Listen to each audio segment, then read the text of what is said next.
तो hello everyone, कैसे हैं? उम्मीद करते हैं मस्त होंगे, स्वस्थ होंगे और अपनी पढ़ाई ज़रूर कर रहे होंगे।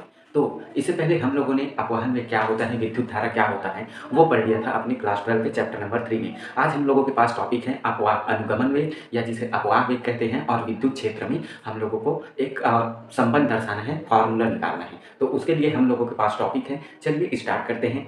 तो अच्छे से पढ़ाई करते रहिए, क्योंकि पढ़ाई ही आपको आगे ले जा सकता है, क्योंकि पढ़ाई ही सबसे सरल काम है अगर देखा जाए तो, क्योंकि आप खेतों में तो काम कर नहीं सकते, है ना? तो पढ़ाई करते रहिए और अपने लक्ष्य को प्राप्त करिए। तो हमारे पास टॉपिक है अपवाह वेग या जिसे हम लोग कहते हैं अनुगमन वेग या फिर विद्युत क्षेत्र। ठीक है, होता क्या है, हम मान लेते हैं कि हमारे पास कोई एक चालक है। ठीक है, चालक के सिरों के बीच हम विभवांतर जो है वी लगाते हैं। विभवांतर क्या लगाते हैं? जैसे फॉर एग्जाम्पल ये चालक है, इसे बैटरी से कनेक्ट करेंगे तो इनमें जो इलेक्ट्रॉन है वो एक सीक्वेंस में गति करना प्रारंभ कर देते हैं, यही अपवाह वेग होता था।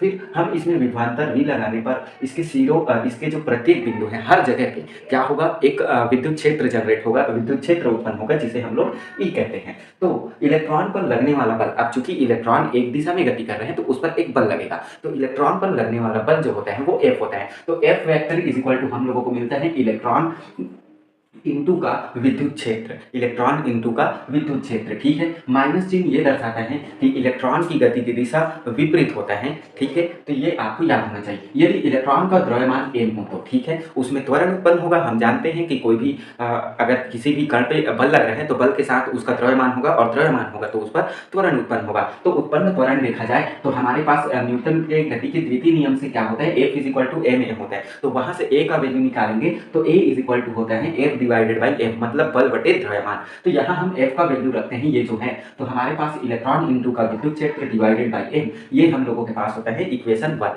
समझ में आई यहाँ तक चीजें? अगर आगे है तो कमेंट करके जरूर बताएं।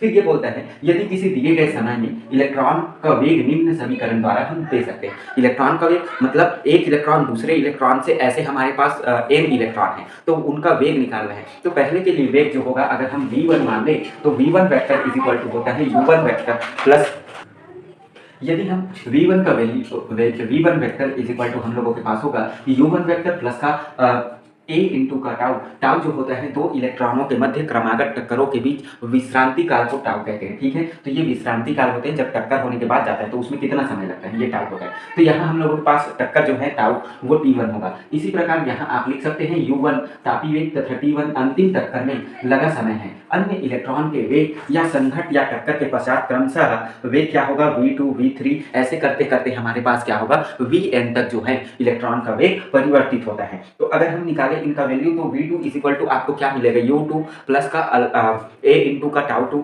फिर v3 का निकाले तो v3 u3 प्लस का आपको मिलेगा a इंटू टाउ 3, और ऐसे वी एन का निकाले तो हम लोगों को मिलेगा वी यू एन प्लस का ए इंटू का टाउ एन। ठीक है, तो सभी के लिए ये वैल्यू हम लोगों के पास अवेलेबल है। अब इस वैल्यू को हम क्या करते हैं, एक इनका जो अपवाह वेग होता है Vd, तो Vd जो होता है औसत वेग के रूप में लिखा जाता है। ठीक है, तो Vd इज इक्वल टू हम लोगों के पास होता है सभी वेगों का योग बटे n। ठीक है, क्योंकि n है, औसत निकालना है, तो Vn V1 प्लस का V2 plus dot dot dot Vn तक आप वैल्यू लिखेंगे, डिवाइड में n से मल्टीप्लीकेशन कर दीजिए। तो V1 का वैल्यू हम लोगों के पास क्या है, U1 प्लस का a इंटू का टाउ 1 प्लस V2 का वैल्यू है U2 प्लस का a इंटू का टाउ 2। ओके, ऐसे ही हम Vn तक वैल्यू रखेंगे और डिवाइड में n। तो यहाँ से आपको क्या क्या कॉमन निकल रहे हैं वो निकाल दीजिए। एक वेग को एक तरफ कर लीजिए और जो विश्रांति काल टाउ है उसे एक तरफ कर लेने पे हम लोगों के पास फॉर्मूला जो हम लोगों को देखने को मिलता है u1 वेक्टर प्लस का u2 vector plus un vector divided by n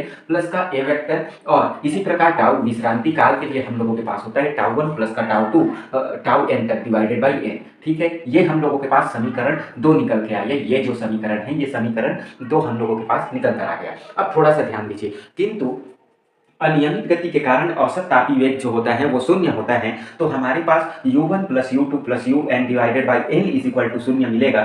शून्य मिलने पर ठीक है, तो इतने के स्थान पे हम जीरो रख सकते हैं, उसके वेग में परिवर्तन यहाँ टोटल जीरो, और टाउ जो होता है वो समय में परिवर्तन को दर्शा रहे हैं, मतलब टक्कर के बीच कितना समय। तो परिवर्तन को हम सिंपल जो होता है, अगर आपके पास t1 t2 लग रहा है तो उसे ताप के रूप में कैपिटल T ही लिखते हैं। तो हम लोगों के पास टाउ 1 टाउ 2 टाउ n जो होता है डिवाइडेड बाई ये हम लोगों के पास बराबर होता है टाउ के। ठीक है? तो इनके स्थान पे आप टाउ का यूज़ करेंगे और हमारे पास जो वेग हैं, उनके स्थान पे हम 0 का यूज़ करेंगे। तो फ़ॉर्मूला जो है हम लोगों के पास अपवाह वेग का वीडी पर वैल्यू रखने पर क्या मिलेगा? वीडी इज़ इक्वल टू इसका वैल्यू 0 प्लस का आपको मिलेगा ए का ए इंटू का टाउ के स्थान पे टाउ रखना है, ठीक है? तो यहाँ हम लोगों के पास फ़ॉर्मूला 0 का कोई मतलब नहीं है, तो tau is equal to VD is equal to मिलता है ए इंटू का टाउ। अब ये जो निकल के आए ये समीकरण 3 है और इस समीकरण 3 का मान जो है अगर हम क्या करते हैं समीकरण 1 में रख देते हैं, तो समीकरण 1 में मान रखने पर वीडी इज इक्वल टू हम लोगों को मिलता है माइनस का ई इंटू का E divided by M into का टी। यही अपवाह वेग के लिए फाइनल फार्मूला होता है। तो आगे का इसका स्थिति जो है आप निकाल कर रखिए, फिर आगे का डिस्कशन नेक्स्ट डे करते हैं। तब तक के लिए पढ़ते रहिए, मस्त रहिए, स्वस्थ रहिए। जय हिंद, जय भारत।